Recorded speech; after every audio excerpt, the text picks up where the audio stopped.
काला सागर में अपना युद्धपोत डूबने के बाद रशिया ने यूक्रेन पर गोली, बम और मिसाइलों की बौछार कर दी है। रूस के तेवर से तो ऐसा लगता है कि प्रेसिडेंट पुतिन अब इस लड़ाई को ज्यादा लंबा खींचने के मूड में नहीं है। यूक्रेन को घुटने के बल पर लाने के लिए कैपिटल कीव को जीतना जरूरी है और इसीलिए रशियन फोर्सेस ने कीव और उसके आसपास के सभी बड़े शहरों पर अपने हमले तेज कर दिए हैं। रशिया का ताजा हमला प्रेसिडेंट जेलेंस्की की कमांड सेंटर से सिर्फ 30 किलोमीटर की दूरी पर हुआ है, जिसे इस बात के संकेत के तौर पर देखा जा रहा है कि प्रेसिडेंट पुतिन की टेढ़ी नजर अब प्रेसिडेंट जेलेंस्की पर है।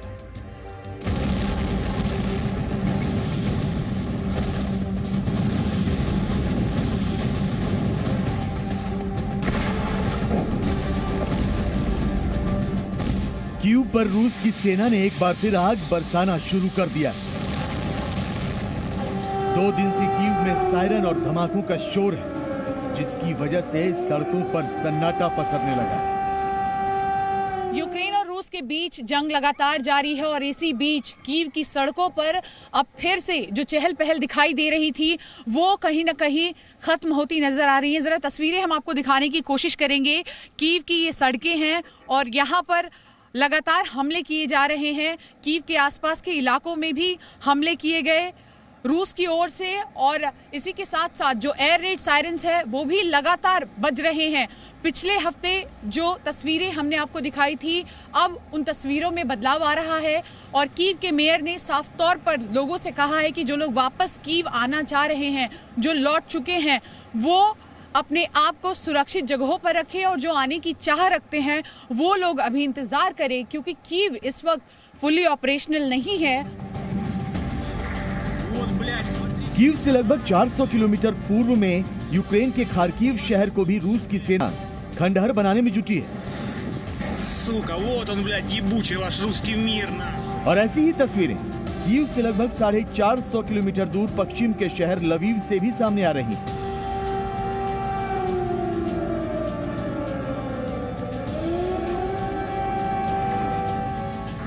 लवीव ही वो शहर है जो कीव से यूरोप के देशों में जाने का रास्ता खोलता है और वहां अब रूसी सेना के अंधाधुंध हमलों की दहशत है। इसे साफ संकेत माना जा रहा है कि रूस किसी भी कीमत पर जल्द से जल्द कीव पर कब्जा करना चाहता है।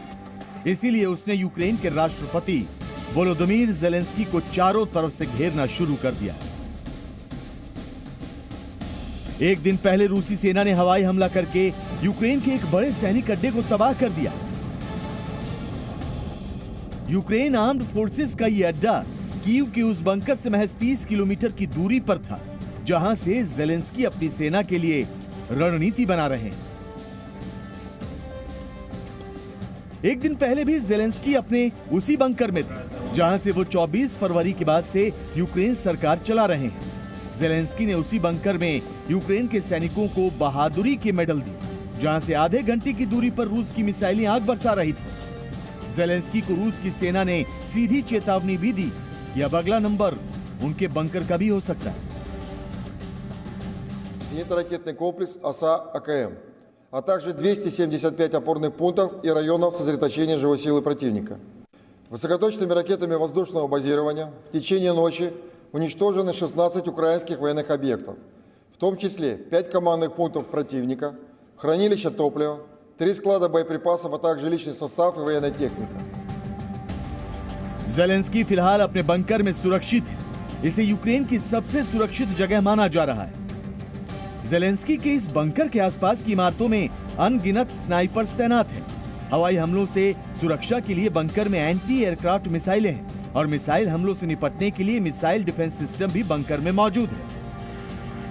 यूक्रेन की सेना का एक बड़ा कमांड सेंटर कीव से लगभग 350 किलोमीटर दक्षिण पश्चिम दिशा में विनित्सिया शहर में था, जिसे रूस ने ताबड़तोड़ मिसाइलें दागकर 25 मार्च को ही तहस नहस कर दिया था। रूस को उम्मीद थी कि ये कमांड सेंटर बर्बाद होने के बाद यूक्रेन के हौसले पस्त हो जाएंगे, लेकिन ऐसा हुआ नहीं। अब माना यह जा रहा है कि यूक्रेन का अस्थायी कमांड सेंटर भी जेलेंस्की ने अपने बंकर में ही बना लिया है, जहां वो विदेशी राष्ट्राध्यक्षों से मुलाकात करके कूटनीतिक समर्थन जुटा रहे हैं। और इसी बंकर में वो अपनी सेना के अधिकारियों के साथ रणनीति भी बना रहे हैं। लिहाजा पुतिन की नजर इस बंकर पर है, जिसे निशाना बनाने से पहले रूस की सेना यूक्रेन के सभी बड़े शहरों को खंडहर बनाने में जुटी है। इस बात का अंदाजा तो ज़ेलेंस्की को भी हो चुका है कि हर दिन के साथ रूस का कहर बढ़ता ही जाएगा।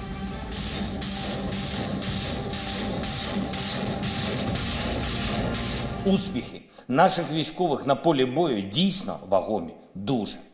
Історично значні, але ще недостатні, щоб очистити нашу землю від окупантів. Будемо бити їх більше. Санкції проти Росії дуже серйозні, економічно болісні, але ще недостатні.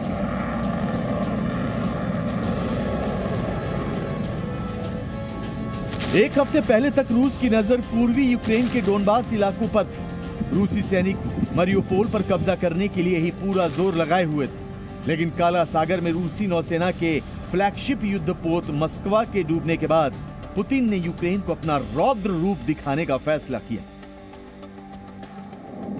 उसी के बाद रूस ने यूक्रेन पर पहली बार लंबी दूरी के फाइटर प्लेन Tu-22 का इस्तेमाल किया और कीव, लवीव और खार्किव पर एक साथ हमले शुरू कर दिए। रूस पिछले हफ्ते तक यूक्रेन से समझौते की बात कर रहा था, लेकिन मौजूदा हालात यही इशारा कर रहे हैं कि पुतिन के प्लान में अब समझौता कहीं नहीं है। कीव में शिवांगी ठाकुर के साथ bureau report, ji media. Presenting B News app, available on Google Play and App Store. Download it now.